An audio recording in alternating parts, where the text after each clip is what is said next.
let's work on adding the differential to this vehicle so therefore we can have differential steering or turning brakes, whatever it's called. Now, I know I was talking about it in the last video of this project, pondering the idea of heavily modifying this thing to not only try to make it smaller, but also seeing if I can convert these CV axles to Polaris, because Polaris has more angle than these, and if we use these, we may not get as much suspension travel as possible. But I'm looking at it, and I'm like, I mocked this stuff up in the frame, and it's like, if we did convert these to Polaris, we could get possibly an inch or two more of downward suspension travel.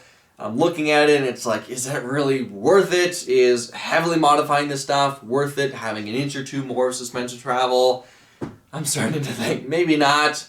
Maybe for just simplicity's sake, let's just use these CV axles and make this a heck of a lot easier building this thing. So first thing is we got to get these bearings to fit on here. It's a bit of a tight fit, so I kind of want to chuck this in the lathe, take a couple thou off of this on both sides, so therefore these bearings fit on here a lot easier. Then we need to make bearing housings to not only fit the bearings, but also fit the seals to hold the grease in, and also make it to where we can bolt this to the frame.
Alright, so the bearing holders are pretty much finished. I don't think they're called bearing housings.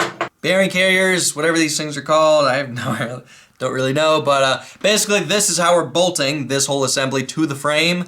And I chose this kind of bearing instead of this. I was originally thinking about using something like this, because you can find housings for these pretty easily, but this wouldn't have allowed us to also use the seal that is off of the differential. These are the seals off the differential, and they basically seal against this larger surface, just like that. So now this assembly seals the CV axles the same way the original differential used to seal it. So next thing we gotta do is we have to figure out how we are bolting the sprocket onto this differential. I found this sprocket on eBay. This has the right amount of teeth that we need and the largest center diameter that I could find, just so I can make sure that no matter what we did to this thing, this sprocket will fit on here. We just have to machine an adapter to get this to be bolted onto this. Now, I'm gonna make it out of aluminum just because it's the easier, not really the easier option, but just the better option because it's gonna be a lot more lightweight than steel. I was thinking about using this because this is almost perfect size. I just need to machine the inner diameter on this and this will fit, but steel is a little too heavy, so let's make it out of aluminum.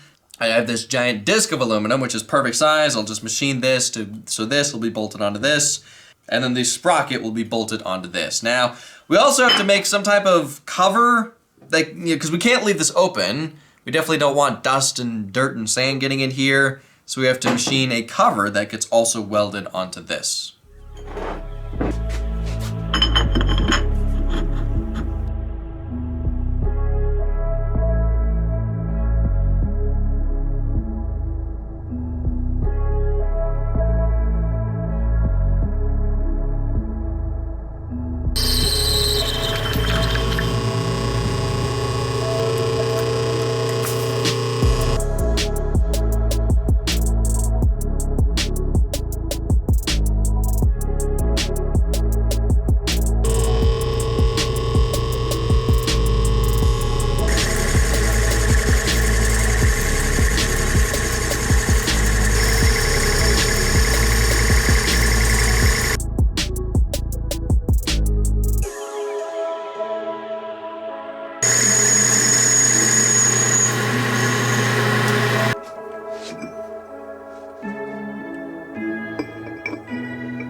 Alright, now unfortunately I don't have any aluminum tubing that is big enough to fit over this, so what I'm going to do is I'm just going to take this 1/8 of an inch thick sheet of aluminum that I have, and I'm going to cut it to size and then roll it to as round as possible just to fit over this. Not really sure how well this is going to work, but it's the best option I have.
Ah, Whoops. That sucks, but yeah, I was trying to get this a little bit more round because it's a tiny bit pear-shaped. This side is a little bit wider than this side, so yeah, cracked the weld. I guess it's a good thing because I'll admit that that weld was a little bit cold. I was really struggling for penetration, so I'll be able to cut a much deeper notch in it this time, as well as crank the amperage up a little bit higher, and hopefully get a little bit better of a weld.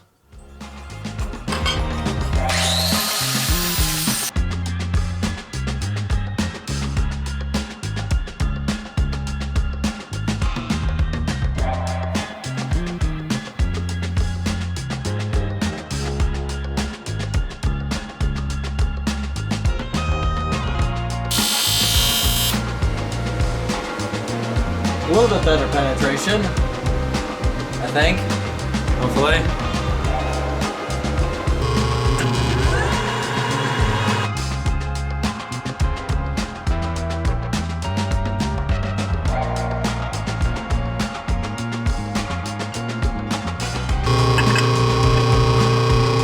Yeah, it's definitely not perfectly round, but you know what?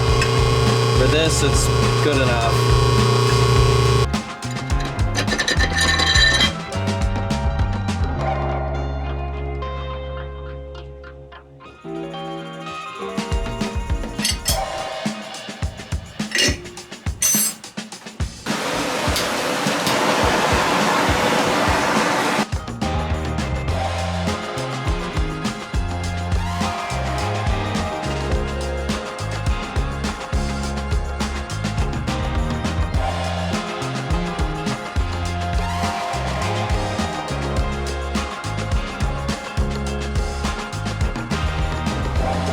My ground clamp is smoking again.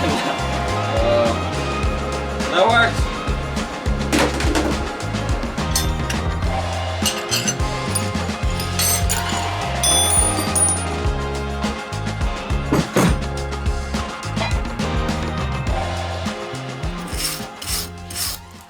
Yeah, not the prettiest weld ever, but trying to weld 1/8 of an inch thick to almost 3/4.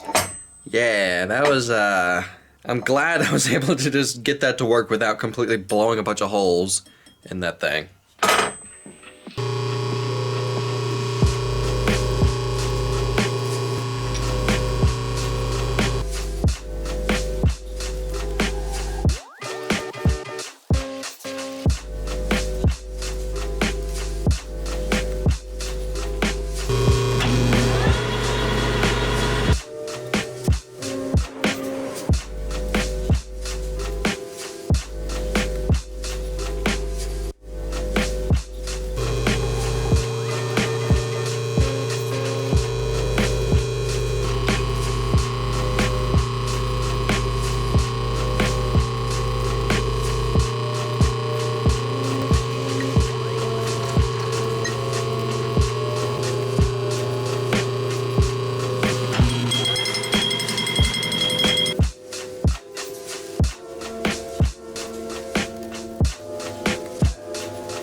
Check it out. All the welding is now finally done on this thing, and it fits on here perfectly, just like that. So obviously I already drilled and tapped all these holes to bolt the differential onto this thing, and I'm probably going to also have to drill and tap a hole to put a Zerk fitting in here, because I'm going to have to fill this thing full of grease. I'd like to fill it full of oil, but I don't think this is a good enough seal for oil, so I may just have to do grease and just hope that that's good enough. Now, next thing we got to do to this is got to chuck this thing back in the lathe. I'll turn this surface down to just clean it up. We also have to turn this surface down to make it to where the sprocket gets bolted onto this side, and then this thing is pretty much done.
So this thing is not completely done yet. We need to still mount the brake discs on either side. Basically, how I'm going to have to do that is just, we need to mount them to the CV cups themselves. I think that's what these are called, the CV cup. They look like cups.